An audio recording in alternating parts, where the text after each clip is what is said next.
Ada guru ngaji perempuan haid. Apakah ia lanjut mengajar ataukah pengajian ia liburkan? Ini masalah sebenarnya banyak yang mengalami, akan tetapi banyak pula yang segan untuk menanyakan. Bahkan sebagian barangkali menganggap enteng. Halah, niat kita baik kok, Allah juga pasti paham. Perlu kita garis bawahi sebelumnya, hidup itu ada jalannya, ada aturannya, ada yang halal, ada yang haram. Allah memang maha pengasih, Allah memang maha penyayang, Allah maha pengampun. Akan tetapi jangan juga kita lupakan bahwasanya Allah maha sombong, Allah juga maha pembalas. Jadi masalah sekecil apapun jangan dianggap enteng. Kita tegaskan saja, membaca Al-Quran adalah salah satu pantangan bagi orang haid, termasuk orang yang junub. Rasulullah SAW bersabda, La yaqra'il junubu walal haidu syai'an minal Qur'an. Janganlah orang yang junub maupun orang yang haid membaca sesuatu pun dari Al-Quran. Hukum ini juga berlaku kepada siapapun yang mengalami hadas besar. Bukan hanya junub, bukan hanya haid. Berdasarkan kaidah, Dzikru ba'di afradil amil muwafiqi lahu fil hukmi la yaqtadi takhsis. Hadis yang kita sebutkan sebelumnya tidak perlu penjelasan panjang karena redaksinya cukup gamblang. Orang haid, orang junub maupun orang-orang yang berhadas lainnya haram membaca Al-Quran. Membaca saja haram apalagi menyentuh mushafnya. Dan hukum ini berlaku tidak peduli dari mana ia membaca.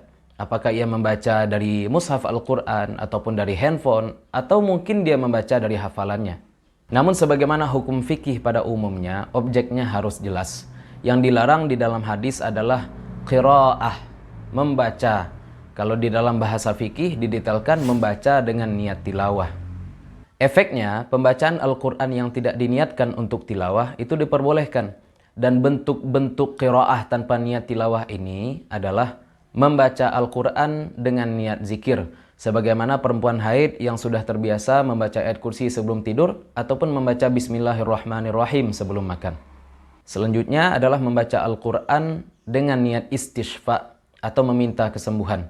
Seperti wanita haid yang barangkali mengalami kram perut, kemudian ia ambil satu gelas air, ia bacakan Al-Fatihah kepada air tersebut, kemudian ia minum air tersebut. Lalu juga membaca Al-Quran dengan niat tanbih. Semisal perempuan haid, dia melihat kawannya yang tidak suci, ingin menyentuh mushaf Al-Quran. Ia kemudian menghalangi kawannya tersebut sembari mengatakan, La yamassuhu illal mutahharun. Yang dibaca dalam 3 kasus di atas memang adalah Al-Quran. Akan tetapi niat membacanya bukan untuk tilawah, sehingga hukum keharamannya terangkat.